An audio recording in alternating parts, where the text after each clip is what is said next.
Welcome to Bourbon School. I'm Lauren. And I'm Brian, and today we're going to talk about some bottles that, like your favorite pitcher who just holds on a couple years too long, they've lost their fastball. Retire them. Coming right up.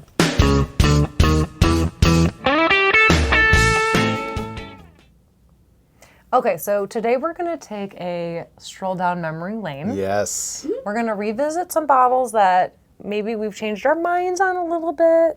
Maybe the batch has changed. Maybe the purveyor of the bourbon has changed, or something's changed. Yes. And the product doesn't seem to be living up to what we used to appreciate about it. And sometimes that changes. They're just putting out crappier bourbon. That's exactly what we're going to talk about today. But yeah, these are bottles, and I will say these are bottles when we started. They were hyped bottles. They were bottles that we were on the hype train about, and we were like, these are must-haves. You should have these on your shelf.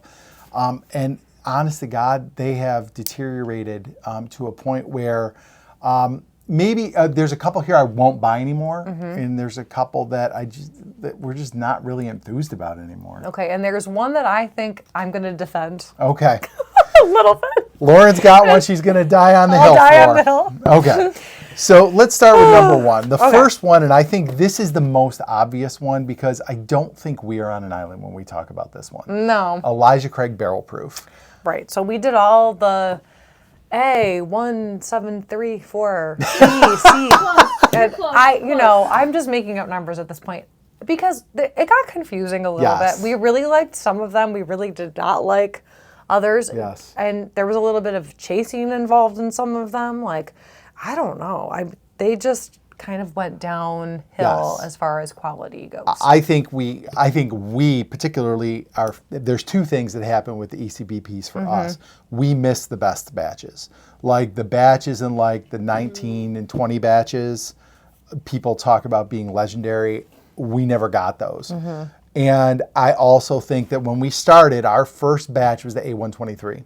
It was really good. We liked it. And we actually liked A, B, and C, although B was a little hot.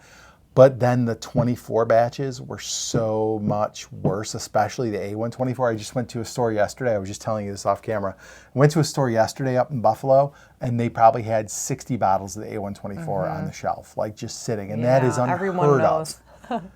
And it's gone downhill. Yes, and heard very uncomplimentary things about the A125. We never even went out and got it. So I'm done with the ECVPs unless somebody says that one of them comes out and is just like life-changing. But I just think they don't have it anymore. And that might happen. It's kind of like one pops up every so often that's really good, but it's not worth chasing all of them down. Yeah. It's so crazy because when we went to Kentucky, that was the thing that you wanted. Oh, it's the one thing I wanted, Besides an Old Forester single barrel. I just think they don't have it anymore, and I'm not chasing after every single one anymore. I think it's gotten worse.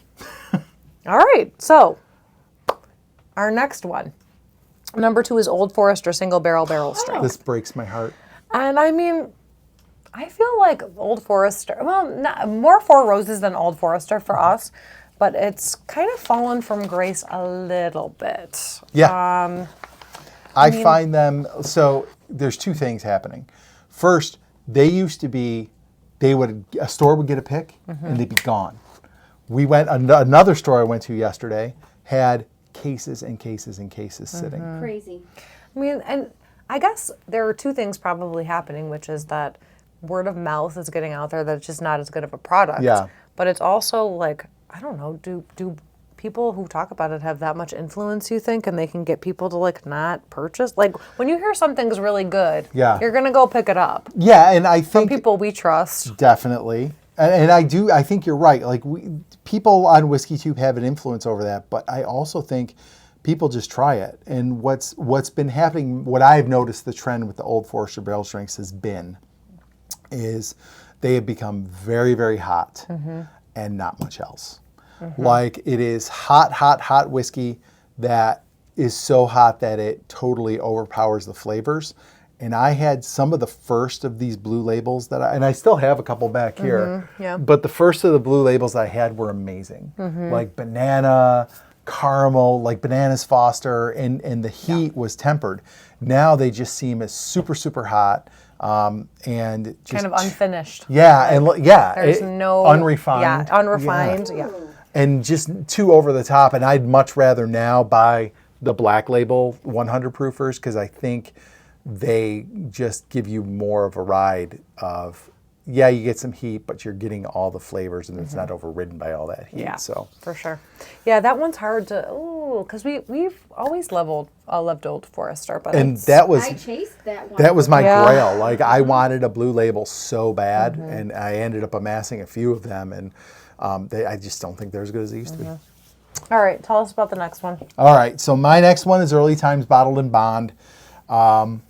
This is another one, kind of like the ECBPs, that was like legendary. People would talk about the old Black Cap Early Times. That was Brown Forman, and how great it was, and how great it was for the price, because it was like a $20 bottle. And then Sazerac bought them, and I did not know. I mean, the only way I could describe it is they did not know what to do with this whiskey. Like they did and not. It's kind of watered down. Yes. Just not up to its old par. Yes. Not at all. And the first bottles that they put out were terrible. Then they tried to go more like, hey, let's try to blend it so it tastes like Brown Forman, and it just tasted like a whiskey that was trying to taste like Brown Forman. I still don't believe that they know what they're doing with Early Times Bottled and Bonded until they figure it out. That's one that I won't go back to. It's not as good as it was, and they have proved me wrong. All right, I like it. Okay, so number 4 is one that we discussed a little bit before we started filming, and I was like, Brian, I know you hate Wild Turkey 101. And I know it's not as good as it used to be, but I'm just a little bit of a stand for it. Okay. A little bit, right? You can be. You can be. I'll let you have this, but for me, and we have talked about this, and I think you just, it's not as egregious to you, and this could be our palates too.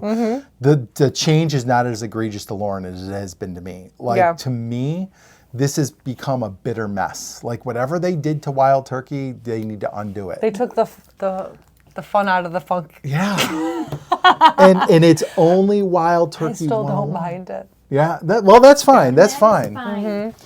But like whatever they did to it, and my only kind of explanation is that they're just using younger, although they say Wild Turkey doesn't use anything under 6 years old, but they're using younger stuff, or they just are not as particular about blending it because it's a $25 bottle. Well, that's what I was going to say. It's a bargain bottle. Yeah. So, and it used to be a pretty good bargain bottle. Yeah. I agree that the quality has gone down. But I still think it's a really good bargain bottle. Okay, that's fine. What else are you going to find for that price? It's strange to me because none of the other Wild Turkey's bottles have declined like that. That's true. Like 101 is the only one that's been on this decline, and I don't get it, but I don't buy it anymore. So Lauren, you can buy. Well, you've got such a collection. You don't need 101 anymore in your life. You can definitely buy my share. Yeah. All right, last bottle. All right, we got Maker's Mark store pegs. This one I have to qualify a little bit. I know you don't like this one either, but I'm going to qualify this one a little bit. I still buy Maker's picks. I used to be a guy who had 3 or 4 Maker's picks on the shelf. Now I'm like 1 at a time. So that's... You like to just test them out. Yes, but I feel like over the years they have become increasingly more muddled and kind of the same. Like I don't think you're getting a really different, unique experience if you buy one store's pick over another one. I feel like they're all very similar to me. Okay, and because I was just talking in our previous video that we did about how early on that was like your number, like you're like Maker's Mark store picks are really, really good. Yep. Always grab one when you find it, and I think maybe they're just like a monolith instead of there isn't as much diversity as there used to be. Like the numbers with all those different staves that they finish them with seems to me has become more gimmicky than it does really have an actual impact on the whiskey because they all kind of taste the same to me. So if you sample one and you like it, take it or whatever. The liquor stores in PA do samples. They will do they really? Yes, they will. I never knew that. On Saturdays, Oh, sample Saturday at Fine Wine and Good Spirits. Depending on your store, right? Okay. Well, that's the only store. Socialism. But I mean, I think some of them are probably really excellent and some of them are not. And it's hard to tell the difference. Yeah, I agree with that 100%. So I guess in the end, we're I don't think any of these, except for Wild Turkey 101, are bad. I don't think any of these are bad bottles. I just don't think they are what they used to be. And I just think, like, in some cases, like, I will say straight up, on ECBP, I think they're just phoning it in now. They had so much hype, it's just they're coasting now. They're just like, I agree on that one for sure. Put on anything, put an A1, whatever, and just throw it out there. But let us know in the comments if you agree or disagree with our picks. Yeah, we're just some old bitter teachers yelling into the clouds at this point. Get off my lawn.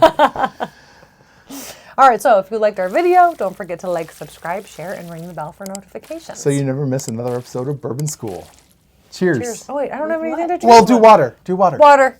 Cheers. Cheers.